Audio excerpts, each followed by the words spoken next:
നമസ്കാരം. നമ്മൾ മലയാളികളുടെ സ്വകാര്യ അഹങ്കാരങ്ങളാണ് മമ്മൂട്ടിയും മോഹൻലാലും. അതിൽ മോഹൻലാൽ എന്ന നടനോട് മലയാളികൾക്ക് കുറച്ചധികം സ്നേഹം ഉണ്ടോ എന്ന് പലപ്പോഴും തോന്നിപ്പോകാറുണ്ട്. അദ്ദേഹത്തോടുള്ള സ്നേഹം, അതിരുകവിഞ്ഞ സ്നേഹം പലപ്പോഴും നമ്മുടെ അമ്മമാരും കുട്ടികളും അതോടൊപ്പം ആബാലവൃദ്ധം ജനങ്ങളും അത്തരത്തിൽ സ്നേഹം നൽകാറുണ്ട്. അത്തരം കാഴ്ചകളൊക്കെ നമ്മുടെ മുന്നിലുണ്ട്.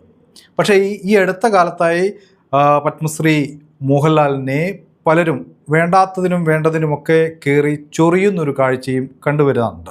അതിലേറ്റവും ഒടുവിലത്തെ കാര്യങ്ങളൊക്കെ നമ്മുടെ മുന്നിലുണ്ട്. ലൂസിഫർ എന്ന സിനിമയുടെ 2ാം ഭാഗം എമ്പുരാൻ ഇറങ്ങിയതിന് ശേഷം അതിലെ ചില ഭാഗങ്ങൾ വെട്ടിമാറ്റുകയും ആ ഭാഗങ്ങൾ പ്രദർശിപ്പിച്ചതിനെതിരെ ചില സംഘടനകൾ, പ്രത്യേകിച്ച് സംഘപരിവാർ അനുകൂല സംഘടനകളുടെ ഭാഗത്തു നിന്ന് വലിയ പ്രതിഷേധം നേരിടുകയും അതേ തുടർന്ന് അദ്ദേഹം തന്നെ നേരിട്ട് ഇടപെട്ട ഭാഗങ്ങൾ സിനിമയിൽ നിന്ന് നീക്കം ചെയ്യുന്നതുമായി ബന്ധപ്പെട്ട തർക്കങ്ങളും വാദപ്രതിവാദങ്ങളും ഒക്കെ തന്നെ നമ്മുടെ മുമ്പിലുണ്ട്. അന്നു മുതൽ തന്നെ മോഹൻലാലിനെ ഏത് രീതിയിൽ എങ്ങനെയൊക്കെ ചൊറിയാം, അല്ലെങ്കിൽ അദ്ദേഹത്തെ ഏത് രീതിയിലൊക്കെ അപമാനിക്കാം എന്ന തരത്തിൽ മുന്നോട്ട് പോകുന്ന കുറച്ച് ആളുകൾ നമുക്കിടയിലുണ്ട്. അതിൽ ഏറ്റവും പ്രധാനപ്പെട്ടത് ഇവരൊക്കെ തന്നെ സോഷ്യൽ മീഡിയയിലെ മുഖങ്ങളാണ്. സോഷ്യൽ മീഡിയയിൽ പ്രതികരിക്കുന്ന ആളുകളാണ്. നമ്മൾ മലയാളികൾ ഇപ്പോൾ പലപ്പോഴും അങ്ങനെയാണ്. പുറത്തിറങ്ങി വെയിൽ കൊള്ളാനോ അല്ലെങ്കിൽ മഴ കൊള്ളാനോ സാധിക്കാത്ത ആളുകൾ AC റൂമിലും മറ്റും ഇരുന്ന്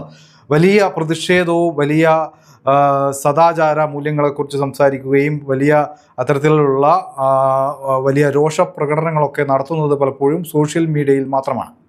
അത്തരത്തിൽ മോഹൻലാലിനെ അറ്റാക്ക് ചെയ്യുന്ന ചില ആളുകളാണ് ഇപ്പോൾ ആളുകളെക്കുറിച്ചാണ് പറഞ്ഞു വരുന്നത്. കഴിഞ്ഞ ദിവസം മാധ്യമം ദിനപത്രത്തിൻ്റെ ഒരു ചടങ്ങിൽ, വിദേശത്ത് നടന്ന ഒരു അറബ് രാജ്യത്ത് നടന്നൊരു ചടങ്ങിൽ വെച്ച് മോഹൻലാലിനെ ആദരിക്കുകയും മോഹൻലാലിനെ മാധ്യമം ദിനപത്രത്തിൻ്റെ ഒരു പുരസ്കാരം സമ്മാനിക്കുകയും ചെയ്ത ചടങ്ങുമായി ബന്ധപ്പെട്ടാണ് ഈ ഒരു വാർത്ത.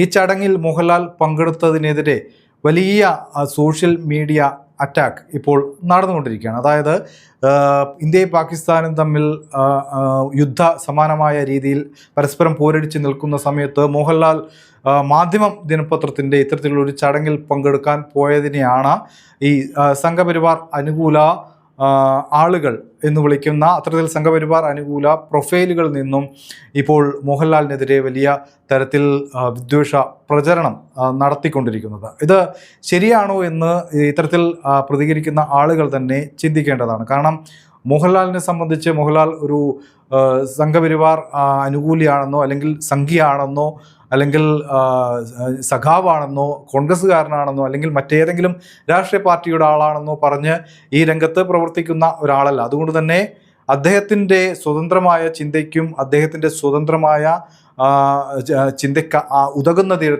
തരത്തിൽ അദ്ദേഹത്തിന് വിവിധ പരിപാടികളിൽ പങ്കെടുക്കേണ്ടി വരും. അത് ചിലപ്പോൾ മാധ്യമമാകാം, അല്ലെങ്കിൽ മീഡിയ വൺ ആവാം, അല്ലെങ്കിൽ ജനൻ TV ആകാം, ദേശാഭിമാനിയാകാം. ദേശാഭിമാനിയുടെ വലിയ പരിപാടികളിൽ ഇതുമായി ബന്ധപ്പെട്ട ഈ ദേശാഭിമാനിയുടെ പ്രചരണവുമായി ബന്ധപ്പെട്ട പരിപാടികളൊക്കെ തന്നെ മോഹൻലാൽ പങ്കെടുക്കുന്നത് നമ്മൾ കണ്ടതാണ്.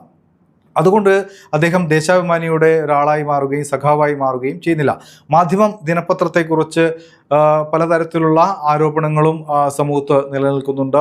അത് ജമാഅത്തെ ഇസ്ലാമിയുടെ പത്രമാണ് എന്ന് എല്ലാവർക്കും അറിയാം. ജമാഅത്തെ ഇസ്ലാമിയെ ഇന്ത്യയിൽ നിരോധിക്കാത്ത കാലത്തോളം ആ ഒരു പത്രം നിയമപരമായി ഈ രാജ്യത്ത് പ്രവർത്തിക്കുന്ന ഒരു പത്രം എന്ന നിലയിൽ ആ ഒരു പരിപാടിയിൽ പങ്കെടുക്കുകയും ചടങ്ങിൽ പങ്കെടുത്ത് അവാർഡ് സ്വീകരിക്കുകയൊക്കെ തന്നെ ചെയ്തിട്ടുണ്ട്. ഇതിനെതിരെ വലിയ സോഷ്യൽ മീഡിയ അറ്റാക്കാണ് ഇപ്പോൾ നടക്കുന്നത്. അദ്ദേഹത്തെ സ്നേഹിക്കുന്നവർ എന്ന് പറയുന്ന ആളുകൾ തന്നെ ഈ ചടങ്ങിൽ അദ്ദേഹം പങ്കെടുത്തതിനെതിരെ വലിയ വിമർശനങ്ങൾ ഉന്നയിക്കുന്നു. അദ്ദേഹത്തിന് കൊടുത്ത കേണൽ പദവി തിരിച്ചു വാങ്ങണം എന്നൊക്കെ പറഞ്ഞുകൊണ്ട് സോഷ്യൽ മീഡിയയിൽ വലിയ കോലാഹലങ്ങളാണ് സൃഷ്ടിക്കുന്നത്.